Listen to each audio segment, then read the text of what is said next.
Welcome to kitchen and drive. ഇന്ന് ഞാൻ ഉണ്ടാക്കുന്നത് ഒരു ബിരിയാണിയാണ്, ഒരു പാലക്കാടൻ ബിരിയാണി, റാവുത്തർ ബിരിയാണി. അതെങ്ങനെ ഉണ്ടാക്കണമെന്ന് നമുക്കൊന്ന് നോക്കാം. നമ്മൾ ബിരിയാണി ഉണ്ടാക്കി തുടങ്ങാം. നമുക്ക് ആദ്യം ഒരു വലിയ പാത്രം അടുപ്പത്ത് വെച്ചിട്ടുണ്ട്. അതിലേക്ക് ഞാൻ ഒരു 3-4 ടേബിൾ സ്പൂൺ ഓയിൽ ഒഴിച്ചു കൊടുക്കുന്നുണ്ട്. അതിൻ്റെ കൂടെ തന്നെ ഒരു 2-3 ടേബിൾ സ്പൂൺ നെയ്യ് ഒഴിച്ചു കൊടുക്കുന്നുണ്ട്.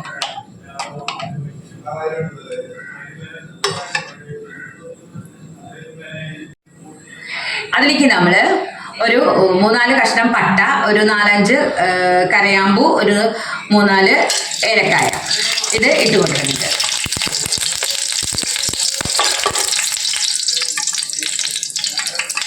അതൊന്ന് ഇതേപോലെ ഒന്ന് വടിയാൽ മതി. അതിനുശേഷം നമ്മൾ ഒരു 3-4 പച്ചമുളക് അരിഞ്ഞതിട്ട് കൊടുക്കും.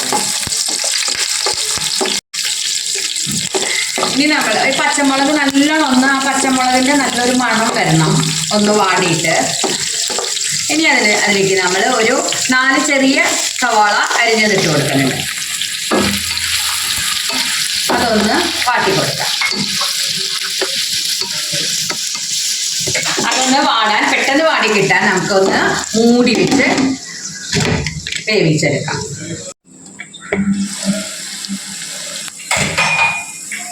ഒന്ന് വാടിയിട്ടിട്ടുണ്ട്. ഇനി നമ്മൾ അതിലേക്ക് ഇടുന്നത് കുറച്ച് 10-20 കുറച്ച് കൂടുതൽ ഇതേപോലെ ചെറിയ ഉള്ളി നമ്മൾ ഇട്ട് കൊടുക്കുന്നുണ്ട്. അത് ഇതേപോലെ ഒന്ന് നല്ലോണം വാട്ടി എടുക്കാം.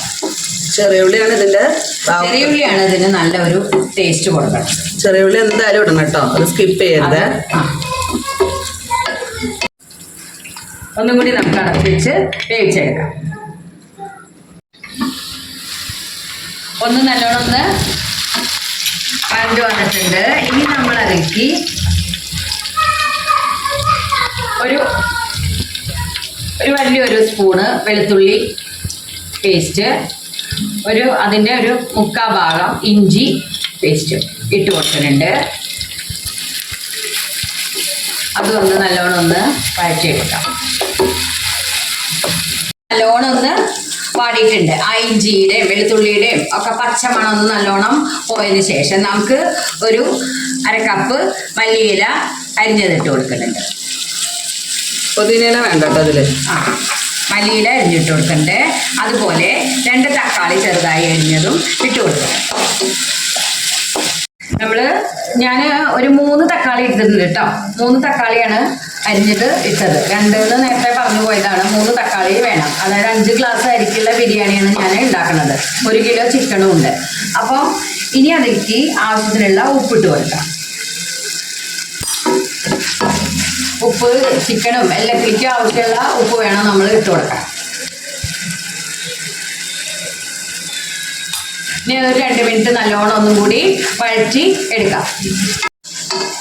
തക്കാളി നല്ലോണം നമുക്ക് വഴറ്റി ഇതേപോലെ വേവിച്ചെടുക്കണം. ഇനി നമുക്കിതിലേക്ക് പൊടികൾ ഇട്ട് കൊടുക്കാം. നമുക്ക് ഒരു ടീസ്പൂൺ ഇത് ഇട്ട് കൊടുക്കാം. കുരുമുളക് പൊടി ഇട്ട് കൊടുക്കാം. കുരുമുളക് പൊടി ഇട്ട് കൊടുക്കുന്നുണ്ട്.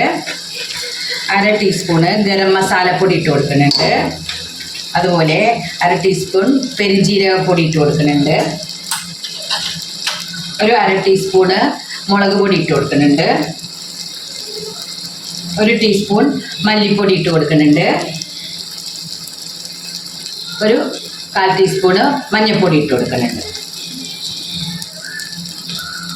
ഇനി നല്ലോണം നമുക്കതൊന്ന് മിക്സ് ചെയ്ത് ഒന്നുകൂടി നല്ലോണം വഴറ്റിയെടുക്കാം. കിട്ടാൻ വേണ്ടി ഞാൻ ഇതേപോലെ ഒരു 1/2 ടീസ്പൂണ് കാശ്മീരി ചില്ലിയും കൂടി ഇട്ട് കൊടുക്കുന്നുണ്ട്. പിന്നെ പച്ചമുളകിൻ്റെ എരിവ്, കുരുമുളകിൻ്റെ എരിവ് എല്ലാം ഉണ്ട്. ഉപ്പ് നോക്കാം. അതിന് മുമ്പ് തൈര് ചേർത്തതിന് ശേഷം നോക്കിയിട്ട് നമുക്ക് ഉപ്പിട്ട് കൊടുക്കാം. ഒരു 1/2 കപ്പ് തൈര് വെച്ച് കൊടുക്കുന്നുണ്ട്. ഇനി ഇതൊന്ന് മിക്സ് ചെയ്തതിന് ശേഷം നമുക്ക് ഉപ്പ് നോക്കിയതിന് ശേഷം ഉപ്പ് ഇട്ട് കൊടുക്കാം. ഉപ്പ് കുറച്ച് കുറവുണ്ട് അമ്മ, ഉപ്പ് ഇട്ടോ. അതെ, ഞാൻ നേരത്തെ നോക്കിയപ്പോൾ ഉപ്പ് കുറച്ച് കുറവുണ്ട് അല്ലേ. ചിക്കനൊക്കെ ഇട്ടിട്ട് നോക്കിയാലും മതി. അല്ല, ഉപ്പ് ഇട്ട് കൊടുക്കാം. ചിക്കൻ മാരിനേറ്റ് ചെയ്ത് വെച്ചിട്ടില്ലല്ലോ. ഇല്ല, കുറച്ചും കൂടി നമുക്ക് ഉപ്പിട്ട് കൊടുക്കാം.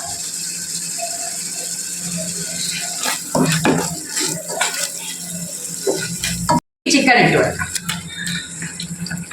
ഞാൻ വലിയ പീസല്ല, ഇവിടെ എല്ലാവർക്കും ഏകദേശം ഈ ഒരു മീഡിയം സൈസ് പീസാണ് ഇഷ്ടം. അത് കാരണം ഞാൻ വലിയ സൈസ് ഇഷ്ടമുള്ളവർക്ക് വലുതാക്കി എടുക്കാം. ഇനി നമ്മൾ നല്ലോണം ഒരു 2 മിനിറ്റ് ഒന്ന് നല്ലോണം ഇതേപോലെ ഒന്ന് മിക്സ് ചെയ്ത് എടുക്കാം. ഇത് പെട്ടെന്ന് ഉണ്ടാക്കി എടുക്കാൻ പറ്റുന്ന ഒരു ബിരിയാണി ആയിട്ടാണ്.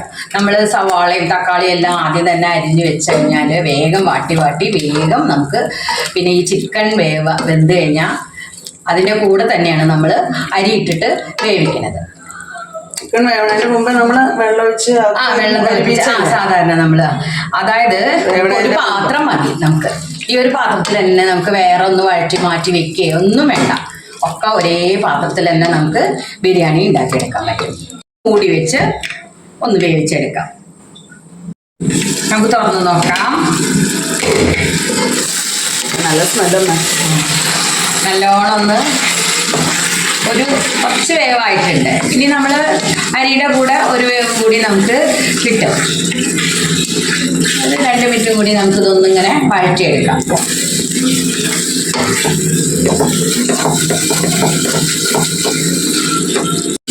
ഒരു 5 മിനിറ്റ് നമ്മൾ വഴറ്റിയെടുത്തിട്ടുണ്ട്. ഇത് ചിക്കനൊക്കെ ഇടുമ്പോഴേക്കും ഞാൻ അപ്പുറത്തെ അടുപ്പിൽ കുറച്ച് വെള്ളം തിളപ്പിക്കാൻ ഇട്ടിട്ടുണ്ട്. ഞാൻ 5 ഗ്ലാസ് ജീരകശാല അരിയാണ് എടുത്തേക്കുന്നത്. അതിന് 10 ഗ്ലാസ് വെള്ളം ആണ് ഒഴിക്കുന്നത്. ഒരു ഗ്ലാസ്സിന് 2 ഗ്ലാസ് വെള്ളം എന്ന കണക്ക്. അപ്പോൾ ആദ്യം നമ്മൾ ആ തിളച്ച വെള്ളത്തിലേക്ക് ഒഴിച്ചു കൊടുക്കാം. അപ്പോൾ തിളപ്പിച്ച് വെച്ച് കഴിഞ്ഞാൽ നമുക്ക് പെട്ടെന്നായി വരും. ഇതിൽ മിക്സ് ചെയ്തു. തിളച്ച വെള്ളമാണ്. അപ്പോൾ ഇപ്പം തന്നെ നമുക്ക് അരി ഇട്ട് കൊടുക്കാം. അതിന് മുമ്പേ ഒരു ചെറുനാരങ്ങ നീരും കൂടി ഒഴിച്ചു കൊടുക്കുന്നുണ്ട്. നമുക്ക് ഈ സമയത്ത് ഒന്ന് ഇതിലെ ഉപ്പൊന്ന് നോക്കാം. അപ്പോൾ നോക്കി അപ്പോൾ ഉപ്പ് നല്ലോണം വേണം. ഇനി നമ്മൾ അരി ഇടാനല്ലേ, അപ്പോൾ കുറച്ചും കൂടി നമ്മൾ പാകത്തിനുള്ള ഉപ്പിട്ട് കൊടുക്കാം.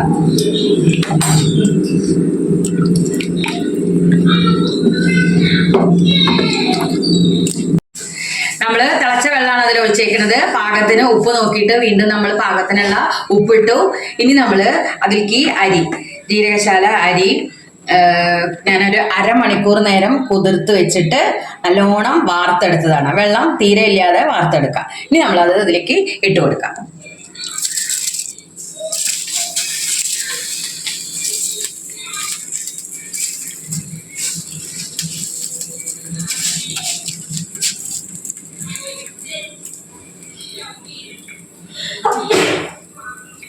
അത് നല്ലോണം മിക്സ് ചെയ്യാം. വെച്ച് നമുക്കത് വേവുന്നത് വരെ വെയിറ്റ് ചെയ്യാം. ഞങ്ങളതിൽ ഇടയ്ക്കൊന്ന് ഇളക്കി കൊടുത്തിട്ടുണ്ട്. ഇപ്പോൾ വെള്ളമെല്ലാം വറ്റി ചോറൊക്കെ നല്ലോണം ഒന്ന് വെന്തതായി വന്നിട്ടുണ്ട്. ഇനി നമുക്ക് ഒന്നും കൂടി അടച്ച് വെക്കാം. അങ്ങനെ നമ്മുടെ റാവുത്തർ ബിരിയാണി റെഡി ആയിട്ടുണ്ട്. നല്ല ടേസ്റ്റ് ആട്ടോ. എന്താ വെച്ചാൽ ആ ചിക്കൻ നമ്മൾ ഒരുമിച്ച് ചോറും ചിക്കനൊക്കെ ഒരുമിച്ച് വേവിച്ച കാരണം ആ ചിക്കൻ്റെ ഗ്രേവിയും എല്ലാം നമുക്ക് ആ ചോറിൽ കിട്ടും.